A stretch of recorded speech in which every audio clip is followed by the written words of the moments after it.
জীবনানন্দ দাশ বিংশ শতাব্দীর অন্যতম প্রধান আধুনিক বাঙালি কবি, লেখক ও প্রাবন্ধিক। তিনি বাংলা কাব্যের আধুনিকতার প্রতীকদের মধ্যে অন্যতম। তার কবিতায় পরাবাস্তবের দেখা মেলে। জীবনানন্দের প্রথম কাব্য নজরুল ইসলামের প্রভাব থাকলেও দ্বিতীয় কাব্য থেকেই তিনি হয়ে ওঠেন মৌলিক ও ভিন্ন পথের অনুসন্ধানী।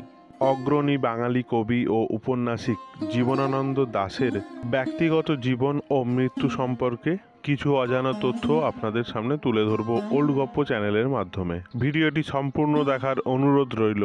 আর আপনি যদি এই চ্যানেলে নতুন হয়ে থাকেন তাহলে দয়া করে চ্যানেলটি সাবস্ক্রাইব করে পাশে থাকুন। চলুন শুরু করা যাক। জীবনানন্দ দাশ 1930 খ্রিস্টাব্দের 9 মে ঢাকার ব্রহ্ম সমাজ মন্দিরে রোহিণী কুমার গুপ্তের কন্যা লাবণ্য গুপ্তকে বিয়ে করেন। তার কন্যা মঞ্জুশ্রী দাস এবং পুত্র সমরানন্দ দাস। অভিনয় শিল্পী অপর্ণা সেন সম্পর্কে তার ভাগ্নি হন। অপর্ণার মা সুপ্রিয়া দাশগুপ্ত ছিলেন সম্পর্কে খুড়তুতো বোন। অপর্ণা সেন কবিকে বিলু মামা বলে ডাকতেন। অপর্ণার বাবা মা তাকে বংশের বড় বলে বরদা বলে ডাকতেন। 1954 সালের 14 অক্টোবর কলকাতার বালিগঞ্জে এক ট্রাম দুর্ঘটনায় তিনি আহত হন। ট্রামের ক্যাচারে আটকে তার শরীর দলিত হয়ে ভেঙে যায় কণ্ঠ, উরু এবং পাঁজরের হাড়। গুরুতরভাবে আহত জীবনানন্দের চিৎকার শুনে ছুটে এসে নিকটস্থ চায়ের দোকানের মালিক চুনিলাল এবং অন্যরা তাকে উদ্ধার করে।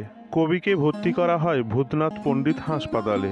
এ সময় ডাক্তার ভূপেন্দ্র গুহ সহ অনেক তরুণ কবি জীবনানন্দের সুচিকিৎসার জন্য আপ্রাণ চেষ্টা করেছিলেন। কবি সাহিত্যিক সজনীকান্ত দাস এ ব্যাপারে বিশেষ উদ্যোগ নিয়েছিলেন। তার অনুরোধেই পশ্চিমবঙ্গের তৎকালীন মুখ্যমন্ত্রী ডাক্তার বিধানচন্দ্র রায় কবিকে দেখতে এসেছিলেন এবং আহত কবির সুচিকিৎসার নির্দেশ দিয়েছিলেন। যদিও এতে চিকিৎসা তেমন উন্নতি কিছু হয়নি, তবে জীবনানন্দের অবস্থা ক্রমশ জটিল হতে থাকে।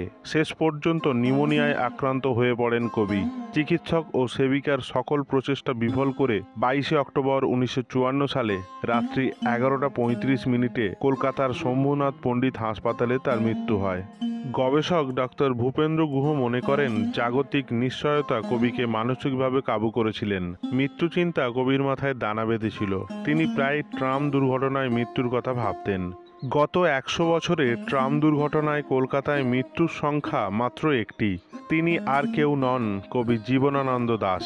কিন্তু প্রত্যক্ষদর্শীদের মতে এ সময় 2 হাতে 2 থোকা ডাব নিয়ে ট্রাম লাইন পার হচ্ছিলেন কবি। তবে অনেকের মতে এই কথাটি গ্রহণযোগ্য নয়। রূপসী বাংলার কবি জীবনানন্দ দাশ, ওনাকে শ্রদ্ধা জানাই ওল্ড গপ্প চ্যানেলের পক্ষ থেকে। এই ভিডিওটি আপনাদের ভালো লেগে থাকলে দয়া করে চ্যানেলটি সাবস্ক্রাইব করে পাশে থাকুন। ধন্যবাদ।